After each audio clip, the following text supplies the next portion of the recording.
indhaha markuu isgaliya seexdaba islaanta oo socota u imanaysa hebelow inta aad nooshahay baa naari kaa xigtay ku tidhaahdaa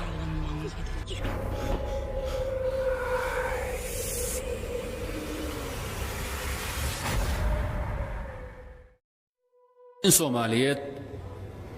dee South Africa Johannesburg ka shaqaysanay dukaan buu ku lahaa gabadh South African oo gaalad ah ayaa u shaqaynaysay dhaqankii muslimiinta iyo salaadoodii iyo hawlahoodii iyo bay u bogtay dhowr goor bay ku tiri war inaan islaamaan rabaa ee tawxiidka see islaamka lagu soo galaa diinta islaamka inaan galaan rabaa ee caawi qaabkee lagu soo galaa seen yeelaa nadoofaari ay shaqaysoon buu dhihi jiray islaamkaada ma aqaanee shaqaysaan ku idhi ay ku soo celisaa na shaqadaada qabso way iska xishootaa maalmo kadib haddana soo celisaa canaan buu dhagaha ka raaciyaa war islaamka inaan galaan rabaa say u lahayd ee islaamka ii geli ama meel kale ii gee ama adugu ii qabo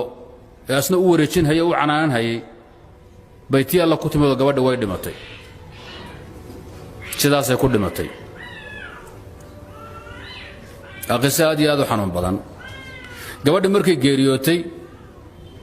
ninkii Soomaaliyeed war baa galay indhaha markuu isgaliya seexdaba islaanta oo socota u imanaysa hebelow inta aad nooshahay baa naari kaa xigtay ku tidhaahdaa inta aad nooshahay baa naari jahannama kaa xigta qalaf markay kaa tidhaahdo jahannamaad geli anuguna hadda waan cadaabana waa lee cadaabaa waxaa la ii yidhi intuu hebel ka soo dhimanayo ee booskaada lagu bedelahayaad naar ku jiraysaa maalinku asagu qalaf soo yidhaahdo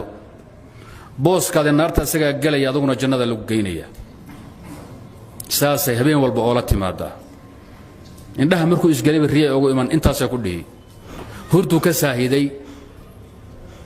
dhowr bilood markuu seexan waayey oo indhihiisu taagan yihiin oo xanuunkiisii xaddhaaf noqday oo wadaadda loogu yeedhay oo qur-aan lagala samray oo geed walba la mariyo laga samray hadda waxaa loo qaaday Soomaaliya Muqdisho jooga asagoo xanuunsan oo waali ahaan ah qisadaasi waa qiso aad u culus weeye haddii nin la leeyahay intaad ka nooshahay baa naari kaa xigta oo indhaha markuu isgaliya baa islaanta u soo istaagi hadda waa hawl xanuun badan weeye waali isagoon dhimanina noolayn buu hadda ahalkiisu hayaan